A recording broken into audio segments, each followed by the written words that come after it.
اپنے گریبان میں جھانکنے کی ہمیں توفیق نہیں ملتی، ہم دوسروں پر فتویٰ لگاتے ہیں۔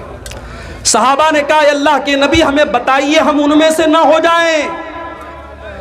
آپ نے فرمایا وہ تمہارے ہی بھائی ہوں گے، وہ تم ہی میں سے ہوں گے اور تمہارے ہی بھائی ہوں گے، تمہاری ہی نسل سے ہوں گے، تمہاری طرح نماز بھی پڑھیں گے، روزہ بھی رکھیں گے، صدقہ خیرات بھی کریں گے، وَلَكِنَّهُمْ إِذَا خَلَوْا بِمَحَارِمِ اللَّهِ انتهكوها۔ بس ایک بات کی کمی ہوگی، بس ایک چیز کی کمی ہوگی، جب وہ اکیلے میں ہوں گے، جب وہ تنہائی میں ہوں گے، جب وہ خلوت میں ہوں گے تو وہ حرام کاموں کا ارتکاب کریں گے، وہ ناجائز کام کریں گے، وہ آنکھوں کا زنا کریں گے، وہ ہاتھوں کا زنا کریں گے، وہ ناجائز اور حرام کام کریں گے۔ وہ بظاہر تو بڑے نیک ہوں گے، بظاہر تو بڑے روزے دار ہوں گے، وہ لوگوں کے سامنے تو بہت نیک اور بہت پرہیزگار ہوں گے، لیکن اکیلے میں ان سے بہت سارے گناہ سرزد ہوں گے۔ آج موبائل نے اسی مقام پر ہم کو لا کے کھڑا کر دیا ہے میرے بھائی۔ رات کے 12 بجے نوجوان لڑکا کھیتوں میں نکل کر کے کس سے بات کر رہا ہے کیا ہم نہیں جانتے؟ رات کو 2 بجے جوان لڑکی کسی سے چپکے چپکے فون پر بات کر رہی ہے، کس سے باتیں کر رہی ہے ہمیں اندازہ نہیں۔ میرے پیارے ساتھیوں، اس موبائل نے آج بچوں سے ان کا بچپن چھین لیا۔ اس موبائل نے آج بوڑھوں کے بڑھاپے اور بزرگی کے تقدس کو ختم کر دیا۔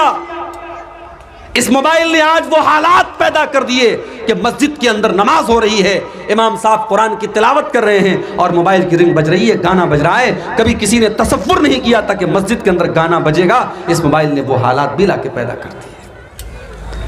تو اس موبائل کو اپنی مغفرت کے راستے میں رکاوٹ بننے مت دو میرے بھائی۔ اگر اللہ نے 1 مہینہ آپ کو دیا ہے اپنے آپ کو بخشوانے کا تو اس موقع کو اس موبائل کی وجہ سے چوکنے مت دو۔ کوشش کرو، میں یہ نہیں کہتا کہ آپ موبائل بند کر دو، کرنا چاہو تو وہ بھی کر سکتے ہو بھائی، بہت بڑے کاروباری ہیں آپ، لیکن اگر آپ چاہیں 1 مہینہ موبائل کا استعمال کم کر سکتے ہیں۔ ممبئی کی سرزمین پر آپ سے بڑے بڑے بزنس مین لوگ رہتے ہیں۔ ممبئی میں ایک جگہ میں گیا، رمضان کا مہینہ تھا، ایک نوجوان شخص اعتکاف میں بیٹھا ہوا تھا۔ مجھے وہاں کے لوگوں نے بتایا مولوی صاحب یہ جو اعتکاف میں بیٹھے ہیں آپ جانتے کون ہیں؟ کہنے لگے یہ کروڑ پتی آدمی ہے، کروڑوں کا بزنس ہے اس کا، مگر ہر سال یہ رمضان کے آخری عشرے میں اعتکاف میں بیٹھتا ہے اور اپنا موبائل دوسروں کو دے کر کے اپنے یعنی جو اس کے انڈر میں کام کرتے ہیں، جو ملازم ہوتے ہیں ان کو دے کے جاتا ہے، اپنے پاس ایک پرسنل موبائل چھوٹا سا لے کے جاتا ہے کہ کبھی گھر والوں سے کوئی ضرورت پڑی تو بات کر لے، اور یہ 10 دن وہ اللہ کی عبادت میں گزارتا ہے۔ کرنا چاہو تو میرے پیارے پیارے بھائیوں بہت کچھ ہے۔ رمضان کا مہینہ اللہ کی طرف سے ایک تحفہ ہے بخشوانے کے لیے، اور بڑے بدنصیب ہیں وہ لوگ جو اس تحفے کی قدر نہ کریں۔ اللہ کے نبی منبر کے اوپر چڑھ رہے ہیں، پہلی سیڑھی پر آپ نے قدم رکھا فرمایا آمین، دوسری سیڑھی پر قدم رکھا فرمایا آمین، تیسری سیڑھی پر قدم رکھا فرمایا آمین۔ صحیح ترغیب و ترہیب کی روایت ہے، آپ نے منبر کی 3 سیڑھیوں پر قدم رکھ کر کے آمین کہا۔ صحابہ کو بڑی حیرت ہوئی، اے اللہ کے نبی کیا بات ہے، آپ نے بار بار آج آمین کیوں کہا؟ آپ نے فرمایا جب میں نے منبر کی پہلی سیڑھی پر قدم رکھا جبریل امین نے بددعا کی، رغیم انف رجل ادرک رمضان فلم یغفر له، اس انسان کے لیے بربادی ہو جس نے رمضان کا مہینہ تو پایا مگر اپنی بخشش نہ کروا سکا۔ رمضان کا مہینہ ملا اور اس کی بخشش نہ ہو سکی، بربادی ہو اس انسان کے لیے۔ جبریل نے بددعا کی، میں نے آمین کہا۔ دوسری سیڑھی پر قدم رکھا، جبریل امین نے بددعا کی، رغیم انف رجل ادرک اندہ الکبر والداہ، اس کے والدین بڑھاپے کو پہنچ گئے، اس نے اپنے ماں باپ کو بڑھاپے کی حالت میں پایا، فلم یغفر لہ، اور اپنی بخشش نہ کروا سکا۔ ماں باپ اس کو بڑھاپے میں ملے، ان کی خدمت کر کے اپنے آپ کو جنت کا حقدار نہ کر سکا، اس بدنصیب انسان کے لیے بربادی ہو۔ جبریل نے بددعا کی اور پیارے نبی نے آمین کہی۔ اور منبر کی تیسری سیڑھی پر جب آپ نے قدم رکھا کہا کہ جبریل نے بددعا کی، رغم انف رجل ذکرت عنده فلم یصلی علی، بربادی ہو اس انسان کے لیے جس کے سامنے اس کے پیارے نبی جناب محمد الرسول اللہ صلی اللہ علیہ وسلم کا نام لیا گیا اور اس نے درود نہیں پڑھا، کم سے کم صلی اللہ علیہ وسلم تک اس نے نہیں پڑھا، اس کے لیے بھی آپ نے بربادی کی بددعا کی۔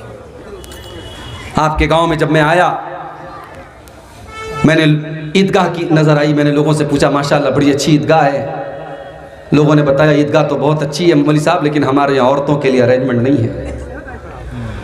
مولوی صاحب مسجد بڑی شاندار ہے، 3 منزل کی مسجد ہے ہمارے یہاں، مگر جمعہ کی نماز میں عورتوں کے لیے ہمارے پاس کوئی انتظام نہیں ہے۔ اللہ کے یہاں جواب دینے کے لیے تیار رہنا میرے بھائی۔ اللہ پوچھے گا کہ میرے بندو، تمہارے گھر کی عورتوں کو بگاڑنے کے لیے جس دور میں ٹی وی کے سیریل موجود تھے، یوٹیوب کے ویڈیو موجود تھے، انسٹاگرام موجود تھا، واٹس ایپ موجود تھا، فیس بک موجود تھا، تم نے اپنے گھر کی عورتوں کی اصلاح کرنے کے لیے کیا راستہ اپنایا؟ آپ کہیں گے اللہ تعالیٰ ہم نے سال میں ایک بار جلسہ کرا دیا۔ جب آپ کے گھر کی عورتوں کو دین سے دور کرنے والی چیزیں 24 گھنٹے پیش کی جا رہی ہیں تو سال کا 1 دن کا جلسہ، 1 رات کا جلسہ میرے بھائیوں کافی نہیں ہے، یہ بات یاد رکھیے آپ۔ جمعہ کی نماز میں آپ عورتوں کا انتظام نہیں رکھتے۔ میں اپنے یو پی میں بنارس میں جا کے کہوں تو لوگ حیرت کریں گے کہ کیا اہل حدیثوں کے ہاں بھی ایسا ہو رہا ہے، لیکن آپ کے بہار اور بنگال میں ہو رہا ہے۔ یعنی مزاج ہی نہیں ہے صاحب، مسجدیں ہیں، شاندار مسجدیں ہیں، گاؤں والے کروڑوں کے مالک ہیں، چاہے تو اس میں عورتوں کا انتظام کر سکتے ہیں، ان کی انٹری الگ ہو سکتی ہے، ان کا راستہ الگ ہو سکتا ہے، چاہے تو سب کچھ ہو سکتا ہے، مگر ہم چاہتے ہی نہیں۔ بنگال کے کتنے علاقوں میں گیا، اہل حدیثوں کی مسجدوں میں 2 اذان ہو رہی ہے صاحب جمعہ کے دن۔ میں نے پوچھا ایسا کیوں ہو رہا ہے؟ بولے مولوی صاحب ایک زمانے سے ہوتا چلا آیا ہے۔ میں نے کہا تب ہمیں اپنے آپ کو اہل حدیث نہیں کہنا چاہیے، ہمیں اپنے آپ کو اپنے باپ دادا کا مقلد کہنا چاہیے، مقلد۔ ارے ہم نے اہل حدیثیت اسی لیے قبول کی ہے، ہم کسی کی تقلید نہیں کرتے۔ جب ہم نے امام ابو حنیفہ، امام مالک، امام شافعی اور امام احمد ابن حنبل جیسے بڑے بڑے اماموں کی تقلید نہیں کی تو اپنے باپ دادا کی تقلید کریں گے ہم؟ آج بنگال کے کتنی مسجدوں میں فرض نماز کے بعد مولوی صاحب ہاتھ اٹھا کے دعا کر رہے ہیں، اجتماعی دعا ہو رہی ہے، امام صاحب دعا کر رہے ہیں، ساری پبلک آمین کہہ رہی ہے۔ کیوں ہو رہا ہے میرے بھائی؟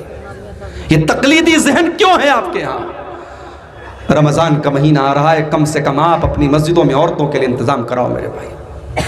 میں آپ کی غیرت کو جگا رہا ہوں میرے نوجوانوں، اگر اپنے قوم کی عورتوں کو بچانا چاہتے ہو، اگر چاہتے ہو کہ تمہارے گاؤں کی لڑکیاں اور بہنیں تمہاری کل آنے والے دنوں میں جو حالات ہیں مرتد نہ ہو جائیں، تو اللہ کے واسطے اپنی بیٹیوں کو ایمان سکھاؤ، ان کو اسلام سکھاؤ، ان کو قرآن و سنت سکھاؤ، اور اس کو سکھانے کا سب سے سمپل طریقہ یہ ہے کہ کم سے کم ایک بات اور بتا ہے، کچھ لوگ یہاں پر مطلب شادی بیاہ میں دلہن کے یہاں قبول کراتے ہیں، اگر قبول سسٹم اگر دلہن کے یہاں قبول نہیں کرائے جی تو گھر میں لے جا کے پھر دوبارہ شادی پڑھاتے ہیں۔ ہمارا شادی پڑھانا بھی اتفاق نہیں ہے اس پر جی۔ یہ شیخ صاحب نے جو بات کہی، ہمارے یہاں بھی یہ چیز ایک رسم اور رواج بن چکی ہے۔ جب نکاح ہوتا ہے، مولوی صاحب جب نکاح پڑھانے کے لیے آتے ہیں تو شریعت کا مسئلہ کیا ہے کہ لڑکی سے اجازت لے لینا کافی ہے، اور وہ اجازت لڑکی کا باپ لے لے، لڑکی کے گھر کا کوئی بڑا ذمہ دار لے لے، وہ اجازت لے لینا کافی ہے۔ نکاح پڑھانے والے کا باقاعدہ جا کر کے کہ محترمہ فلانا بنت فلاں، آپ کا نکاح فلاں بن فلاں کے ساتھ ہو رہا ہے، کیا آپ کو قبول ہے؟ یہ جو پورا ایک سسٹم رائج ہے، یہ کہیں قرآن و سنت سے ثابت نہیں ہے۔ لڑکی کے یہاں ایجاب و قبول کی ضرورت نہیں، اس کی اجازت لے لینا کافی ہے۔ مگر ہمارے یہاں صاحب یعنی اتنا اس کو رواج کی اہمیت دے دی گئی کہ شیخ صاحب نے بتایا اگر کہیں اس طریقے سے لڑکی کے ہاں اگر ایجاب و قبول نہیں ہوتا ہے تو نکاح کو ادھورا مانا جاتا ہے، الگ سے اس کا نکاح کرایا جاتا ہے کہ صاحب ہمارا نکاح ادھورا ہو گیا۔ میں خود نکاح پڑھانے جاتا ہوں، 3 بار ایجاب و قبول کرانے کا ہمارے یہاں رواج ہے۔ ایک بار شروع کرا، اگر میں نے 1 بار کرا دیا تو صاحب پیچھے سے آوازیں آنے لگتی، مولوی صاحب تھوڑا 1-2 بار اور کرا دیجیے۔ میں نے کہا ارے دلہے نے بول دیا، آپ سب نے سن لیا، میں بہرا نہیں، آپ بہرے نہیں، ضرورت کیا ہے؟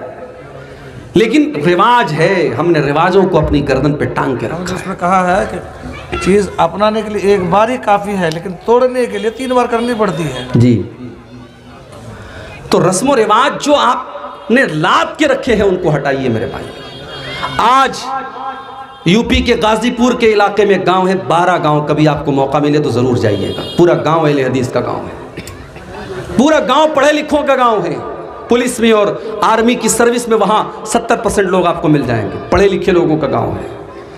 مگر اہل حدیث کا گھر ہے، مسلمان کا گھر ہے. شادی ہو رہی ہے صاحب، سہاگ کی جو چیزیں جاتی ہیں، شادی کے موقع پر جو چیزیں جاتی ہیں، اس میں سندور بھی جاتا ہے عورت کے مانگ میں بھرنے کے. اس میں غیر مسلموں کی بہت ساری رسم و رواج کی چیزیں بھی جاتی ہیں.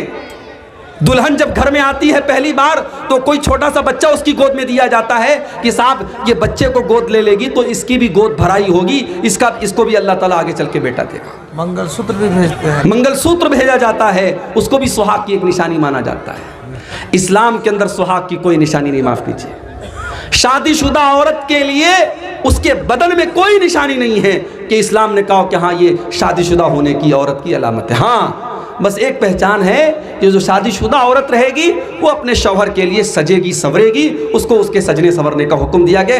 باقی یہ منگل سوتر اور یہ سندور یہ تمام کی تمام مشرکانہ چیزیں ہیں، غیر مسلموں کی رسمیں ہیں، اسلام کا اس سے کوئی تعلق نہیں. باقاعدہ ایک دن ہلدی ہو رہی ہے، ہلدی والے دن سارے دلہن کے گھر کی لڑکیاں ہلدی کلر کا کپڑا پہنتی ہیں. ایک دن مہندی کی رسم ہو رہی ہے، سارے گھر کی عورتیں مہندی کلر کا کپڑا پہنتی ہیں. یہ رسم و رواج انہوں نے آج حالات یہ پہنچائے ہیں کہ غریب بیچارہ اپنی لڑکی کی شادی کرنے کے پہلے 1000 بار سوچتا ہے میں کہاں سے انتظام کروں گا صاحب، میں کہاں سے 100-200 لوگوں کو کھانا کھلاؤں گا، میں کہاں سے اپنی بیٹی کو اتنے جوڑے کپڑے دوں گا، اتنا زیور دوں گا. آج غریب کے لیے چیلنج بنتا چلا جا رہا ہے. میرے پیارے ساتھیو، اللہ کے نبی اس دنیا میں رسم و رواج کو توڑنے کے لیے آئے تھے. قرآن کہتا ہے وَيَزَوْ عَنْهُمْ إِسْرَهُمْ وَالْأَغْلَالَ الَّتِي كَانَتْ عَلَيْهِمْ. میرا نبی تم کو رسم و رواج کی بیڑیوں سے آزاد کرنے کے لیے آیا ہے. میرے نبی تم کو رسم و رواج سے آزاد کرنے کے لیے آئے ہیں. میرے پیارے ساتھیوں، اس نبی کا کلمہ اگر ہم اور آپ پڑھتے ہیں تو اپنے آپ کو ان رسم و رواج سے آزاد کریں اور اپنے گھر کی عورتوں کو بھی اس کے لیے تیار کریں. اور اس کے لیے آپ کو اپنے گھر کی عورتوں پر محنت کرنی پڑے گی. کم سے کم آپ جمعہ کی نماز میں اور عیدین کی نماز میں بالکل آپ انتظام کیجیے عورتوں کا.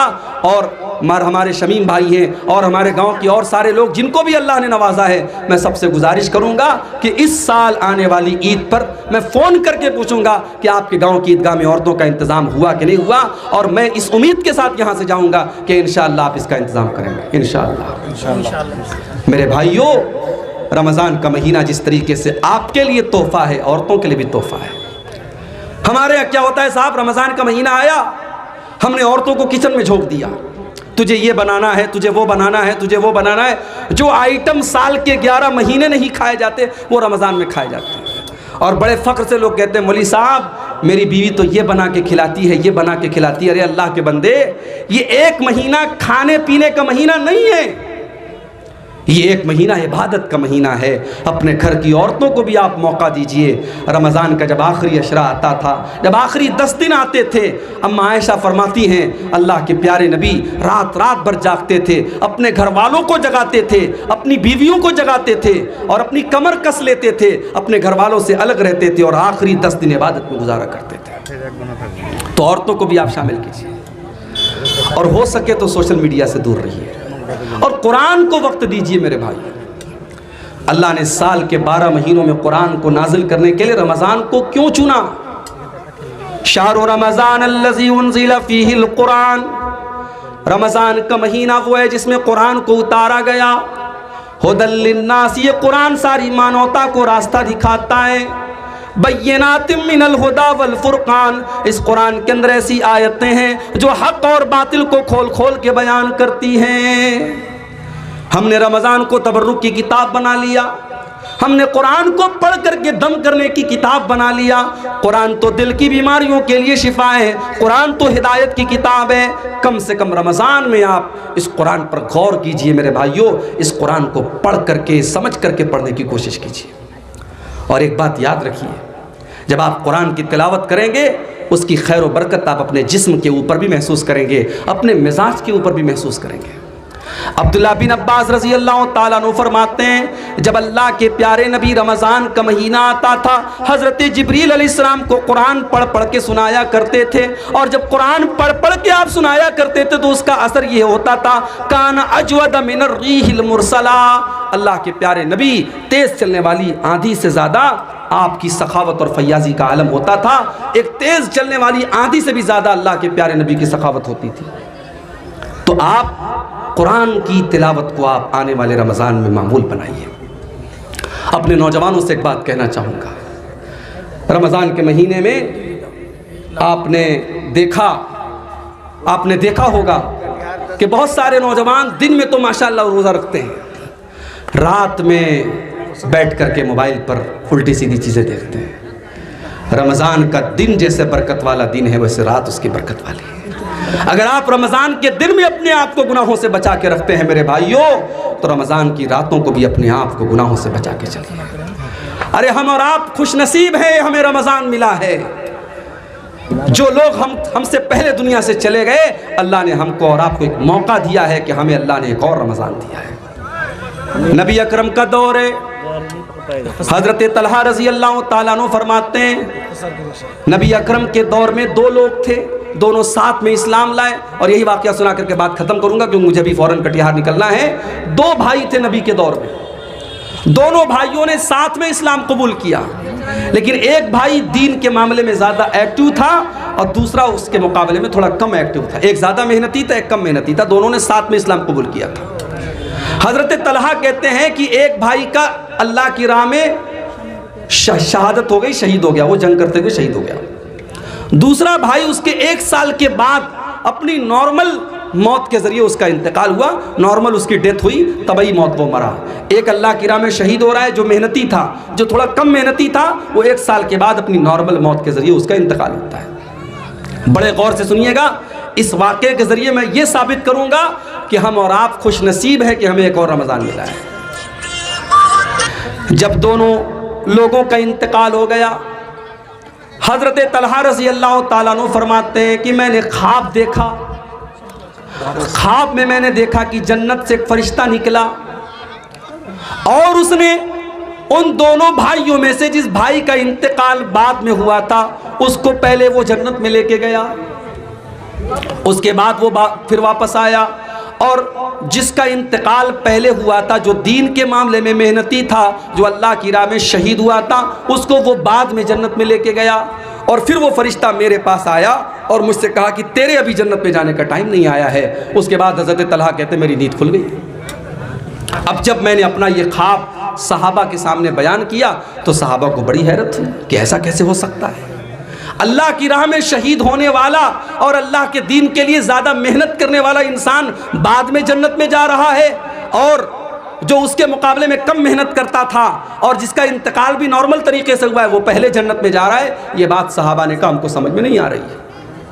جب یہ معاملہ اللہ کے پیارے نبی جناب محمد رسول اللہ صلی اللہ علیہ وسلم کے سامنے آیا، آپ نے فرمایا کہ کیا تمہیں تعجب ہو رہا ہے طلحہ کے خواب کے اوپر؟ صحابہ نے کہا تعجب ہو رہا ہے۔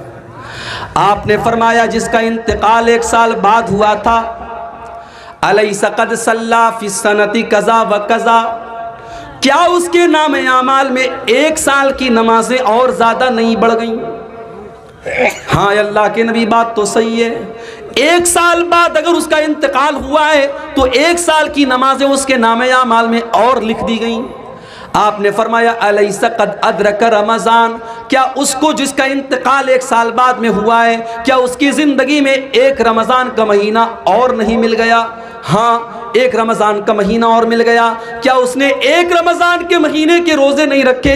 ہاں اللہ کے نبی اس نے 1 رمضان کے روزے بھی رکھے، اس نے تراویح بھی پڑھی، اس نے نیکیاں بھی کی۔ آپ نے فرمایا فَكَانَ مَا بَيْنَهُمَا أَبْعَدُ مِمَّا بَيْنَ الْأَرْضِ وَالسَّمَاءِ، آپ نے فرمایا جب اس کو 1 سال کا رمضان اور مل گیا، 1 مہینے کے روزے اور مل گئے، 1 سال کی نیکیاں اور مل گئیں، تو کان کھول کر کے سن لو میرے صحابہ، ان دونوں کے مقام اور مرتبے کے درمیان اتنی دوری پیدا ہو گئی کہ زمین و آسمان کے بیچ کی جو دوری ہے اس سے بھی زیادہ دوری پیدا ہو گئی۔ یہ ہے ہمارا اور آپ کا کی خوش نصیبی کہ اللہ نے ہمیں اور آپ کو ایک رمضان کا مہینہ اور دیا ہے. اب یہ ہمارے اور آپ کے اوپر ڈیپینڈ کرتا ہے میرے بھائیوں کہ ہم اس مہینے کو کیسے گزارتے ہیں. آئیے آج کے پروگرام میں ہم بہت ساری تقریریں سنیں گے.